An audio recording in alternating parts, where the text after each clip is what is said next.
What is this IPMAT all about? It's a wonderful exam. It's an integrated MBA course. So this IIM Indore was the first to start it, and then several other IIMs have come, several other colleges have come. It's a beautiful way of, if you're very clear you're going to do an MBA, it's wonderful to start on the journey well ahead of time. And the IPMAT is so wonderful, probably the best avenue in the country to do that. And the value in the IPMAT course is going to be driven by the MBA degree. The BBA is a means to an end, but now even the BBA is offered by the IIMs themselves. But till about 5-6 years ago, the BBA used to be offered by some other university. Now the IIMs themselves are offering it. They are trying different formats of this has been reasonably successful. They are getting better and better at crafting this course. More and more IIMs are coming in. IIMs are being encouraged by the government in subtle forms, I think, to become broader universities and not just be schools. If that happens, that'll be brilliant. I think India is screaming out for a bunch of non-engineering premier undergrad schools. And so very important for our country to have that. We have rather good engineering infrastructure, medical infrastructure as well, but we probably don't have an arts and sciences and economics and undergrad pool of colleges. There are a smattering of colleges in each city, but a broader brand is not yet. There could be more brands that are useful. And so, lovely. What are the colleges that offer this? IIM Indore, Ranchi, Rohtak, Kakinada, Jammu, Bodh Gaya, and so. There are quite a few other colleges that are coming on. TAPME offers this. Some of them are going to use one of the exams. This is not an exhaustive list.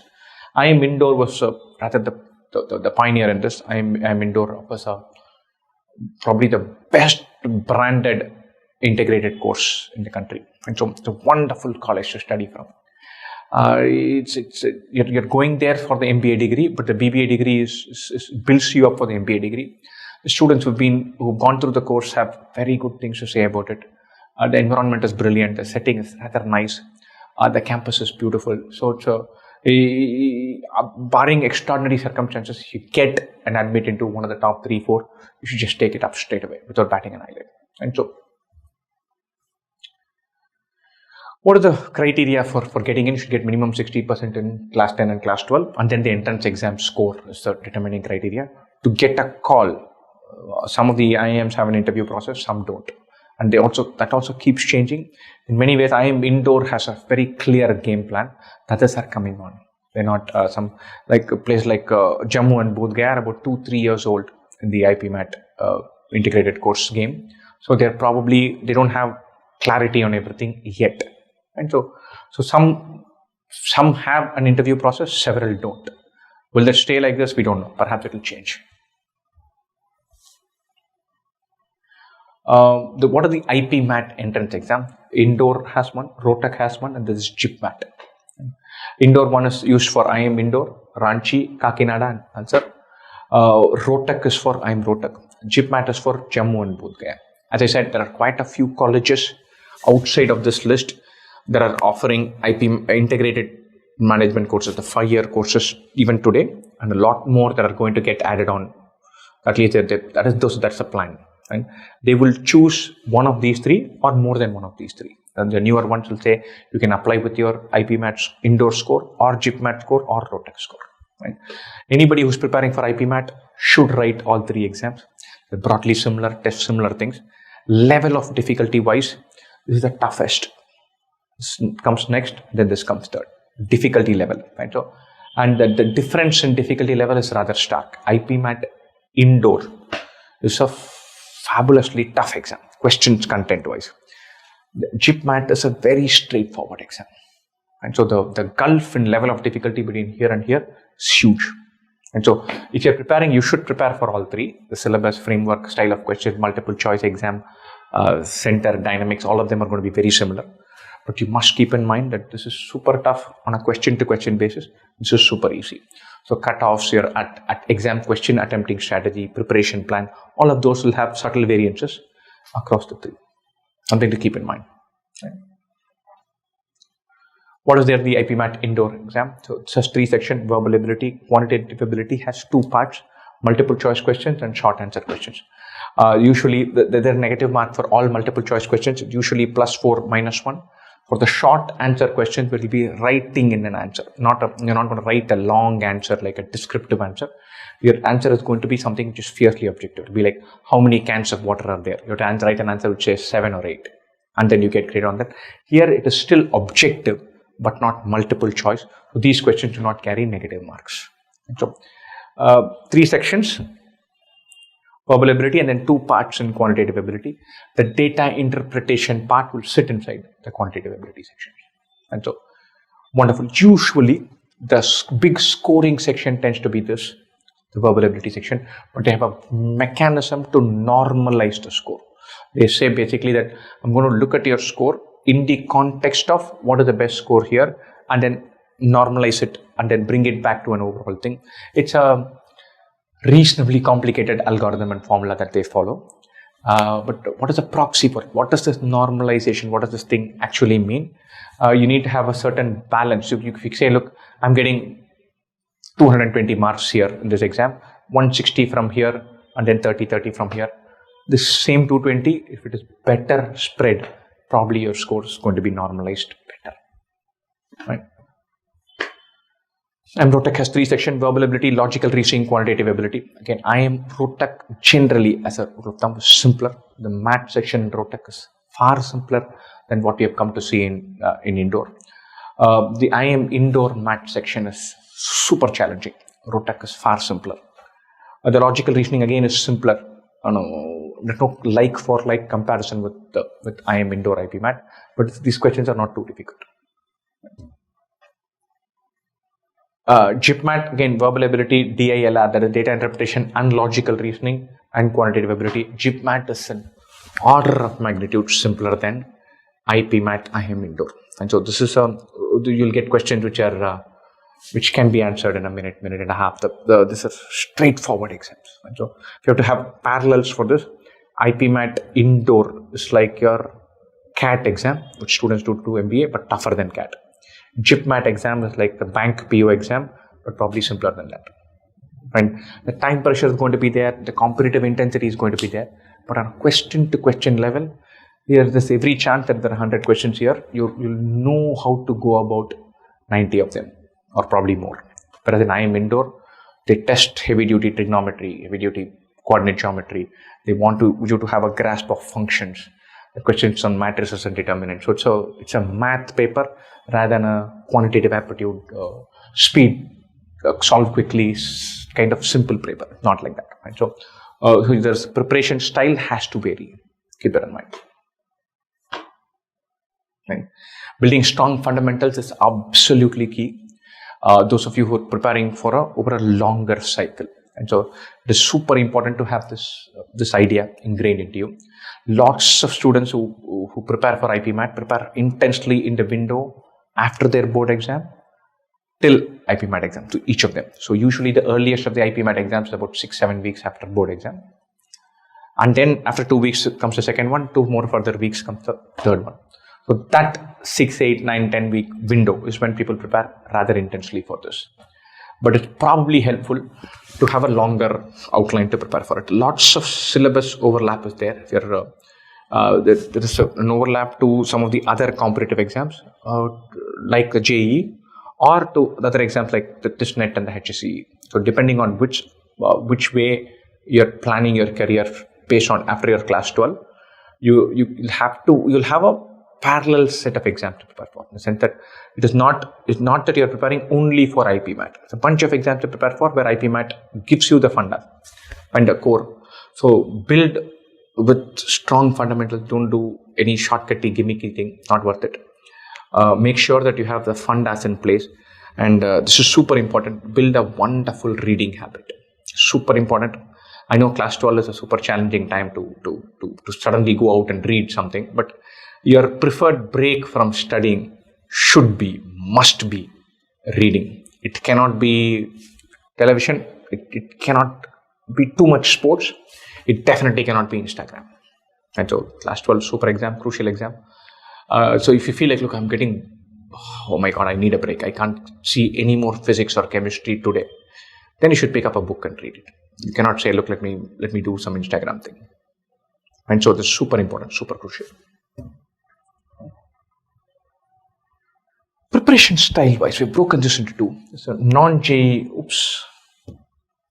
there are some aspirants who write IPMAT who are JE aspirants, some who are not JE aspirants. The JE aspirants are bred on a diet of hardcore math, physics, chemistry. So you're going to find the math component of IPMAT doable, not easy. The IPMAT IIM Indore paper, the math is sometimes as tough as something that you might find in a JE paper. Not that easy at all. And so, but at least there is a degree of comfort over this, which is super, which is useful. And so the quant section is the intimidating one. The JE aspirants could find it and say, look, I'm rather comfortable with this. But remember that you'll need to say, I understand trigonometry, I understand function, but my easier marks are going to come from ratio proportion question. You should say, look, I'm going to nail those. I'm not going to get carried away and attempt all the advanced trigonometry and calculus questions. I need to get the easier marks as well. So you should have a plan that even though your legacy of JE preparation gives you an advantage to attempting this paper, you must keep in mind that solving a beautiful question in ratio, solving a beautiful question in advanced trigonometry will give you the same marks. You should not get carried away with the JE bazooka toolkit that you have and go firing at very simple questions with the giant toolkit. And so it's very important. So even though the JE aspirants' natural comfort level with math is going to be higher, likely to be higher, they still need to account for the fact that there's a competitive exam and a whole different framework. And so you have to keep that in mind. You should be able to more naturally attempt a bunch of questions from function, trigonometry, coordinate geometry, especially for IIM Indore exam. And that is useful. And so you need to manage that battle. When it comes to a non-JE aspirant, to start with, for Rohtak and JIPMAT, the differences. For JIPMAT, there's no difference. For Rohtak, it's not very high. And if you're going saying, look, I want IIM Indore also, then you must spend more time to build fundamentals, strong fundamentals in the more mathematical topic, which is basically functions, coordinate geometry, polynomials, matrices and determinants, trigonometry, so a little bit of calculus. You can still pick and choose your battles. You can say, look, I don't want to touch matrices, I don't want to touch calculus, and still get nearly 99.9th percentile in the quant section. And so nobody needs to attempt all questions, not like board exam. Nobody needs to get 95 out of 100 or 99 out of 100. You need to maximize that time window, pick and choose your battle. So you need to build fundamentals in at least 3 of the topics that are considered more math and not just quant. You have to spend time and build that. And then you should say, look, I'm going to do this arithmetic question, do simple geometry question, the more approachable algebra questions, stay away from heavy duty coordinate geometry and calculus, and still get 99.8 in quant. You should pick and choose your battles. You don't need to fight all of them, and you don't need to be like a JE aspirant. Suddenly all of a sudden you can't say, I'll go to town with mathematics and become a doyen of mathematics.